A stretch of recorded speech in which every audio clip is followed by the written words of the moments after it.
हर शहर के कोने में कुछ ऐसे घर होते हैं जो खाली होते हैं, लेकिन खाली नहीं। वो सिर्फ सुने होते हैं या फिर किसी का इंतजार कर रहे होते हैं। यह कहानी है एक ऐसे ही घर की, और उसमें रखी एक छोटी सी घड़ी की, जो सिर्फ वक्त नहीं रोकती थी, बल्कि किसी की जिंदगी भी। आकाश, एक अकेला आदमी, नए शहर में शिफ्ट हुआ था। देहरादून। इंट्रोवर्ट था, ज्यादा बात नहीं करता था। एक नए आईटी प्रोजेक्ट के लिए उसका ट्रांसफर हुआ, और उसे एक सस्ता और शांत मकान चाहिए था। ब्रोकर ने एक पुरानी हवेली दिखाई, शंत निवास। बहुत पुरानी, लेकिन अच्छी कंडीशन में। बस एक ही चीज बोली, यह घर थोड़ा अलग है। अगर कोई पुरानी चीज मिले तो वापस रख देना। आकाश ने हंसी में टाल दिया। उससे लगा यह सब डीलर की ड्रामा है। लेकिन उस दिन से हर चीज बदल गई। घर बड़ा था, फर्नीचर पूरा था, सब कुछ उसी जगह पर जैसा छोड़ दिया गया हो, जैसे कोई बस थोड़ी देर के लिए निकला हो और कभी वापस न आया हो। उसकी नजर एक शेल्फ पर गई। वहां एक छोटी सी घड़ी रखी थी, सुनहरी, बहुत पुरानी डिजाइन, लेकिन चमक रही थी। क्लीन, बिल्कुल नई सी। टाइम दिखाया 3:07 AM, लेकिन घड़ी रुकी हुई थी। आकाश ने सोचा, एंटीक पीस होगा, शो पीस। कुछ लोग ऐसे ही चीजें रखते हैं। रात होती गई, बारिश शुरू हो गई। टीवी पर उसने हॉरर मूवी लगाई। आयरॉनिक, लेकिन वो अक्सर रात को अकेले हॉरर देखता था। लेकिन जैसे ही टीवी पर एक भूत आया, स्क्रीन ब्लिंक की, बिजली चली गई, पूरा घर अंधेरा। आकाश ने कहा, कोइंसिडेंस है। वो किचन गया पानी लेने।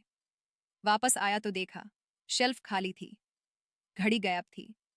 आंखों के सामने शेल्फ खाली, पर जैसे ही पलटा, घड़ी वही थी, वापस शेल्फ पर। वो थोड़ा घबराया, अपने आप को समझाया, मैं थक गया हूं, हेलुसिनेशन। लेकिन तभी आवाज आई, टिक टिक टिक। वो आवाज बेसमेंट से आ रही थी, जो बेसमेंट कभी खोला ही नहीं गया था। दरवाजा टूटा था, बैंड था। उसने टॉर्च उठाई, बेसमेंट की तरफ गया। बेसमेंट में डैम्प स्मेल थी, मिट्टी, पुरानी लकड़ी, और कुछ सांस जैसी आवाज।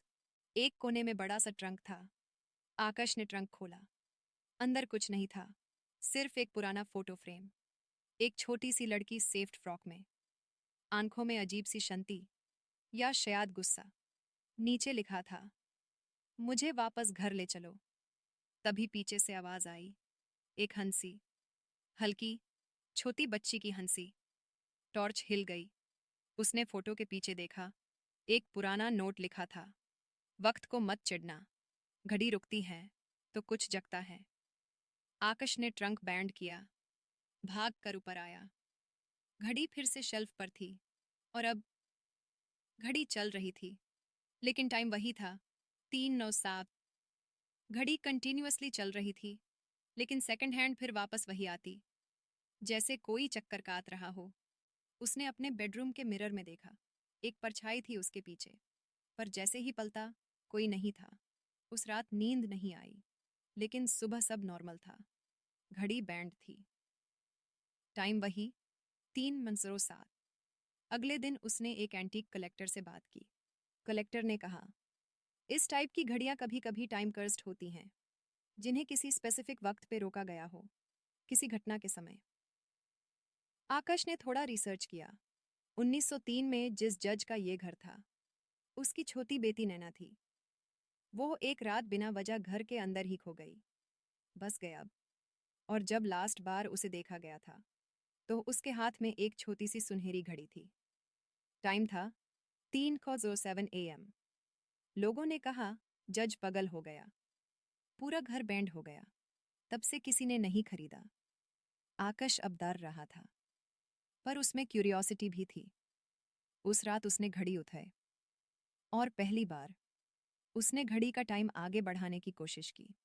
जैसे ही उसने सेकंड हैंड को टच किया, पूरा घर थर थर। लड़की सेफ्ट फ्रॉक में उससे घुर रही थी, हाथ में घड़ी थी, और उसकी आंखों में वक्त अटका हुआ था। फिर ब्लैकआउट। सुबह आकाश जगता है, सब नॉर्मल है। घड़ी शेल्फ पे है।